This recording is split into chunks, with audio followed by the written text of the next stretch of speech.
Voici donc les éléments clés d'une stratégie de contenu. Premièrement, il faut définir vos objectifs. Vous devez commencer par des objectifs clairs et mesurables.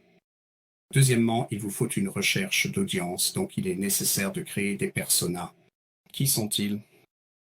Il s'agit vraiment de bien connaître vos clients.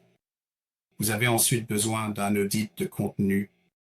Ainsi, nous proposons, en plus des rapports d'audit gratuits, de vous donner une idée des mots-clés qui génèrent réellement du trafic vers votre site web. Il vous suffit d'en faire la demande. Et cela est disponible dans l'une des autres sections du cours. Vous devez ensuite planifier votre contenu. Quel type de contenu allez-vous utiliser et quels seront leurs sujets? Utilisez-vous des vidéos? Utilisez-vous des blogs, des e-books, des webinaires? Et concernant les sujets, sont-ils basés sur une recherche de mots-clés ou peut-être sur les besoins des clients? Nous allons ensuite nous intéresser aux mots-clés et à l'intégration SEO.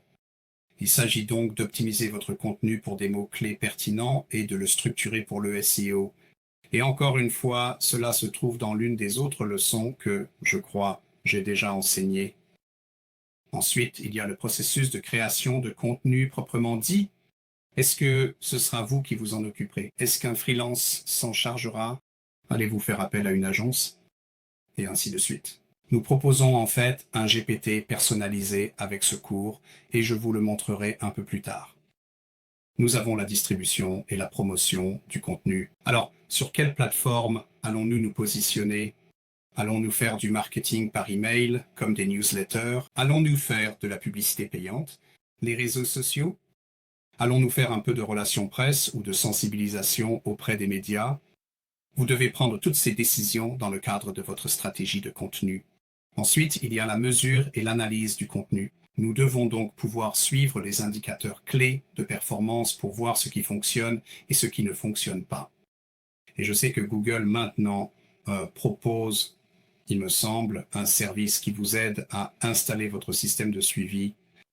Ça prend environ 1 heure et demie. J'y ai participé juste pour voir exactement ce qu'il faisait.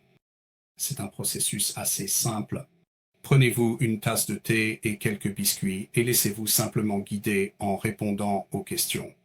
Sinon, si vous utilisez quelque chose comme WordPress, vous voudrez peut-être utiliser un plan du site, comment ça s'appelle? Site. Je vais vous mettre la vidéo là-dedans pour que vous puissiez voir ça. C'est uniquement utile pour les utilisateurs de WordPress, mais c'est assez récent. Beaucoup de gens l'utilisent maintenant.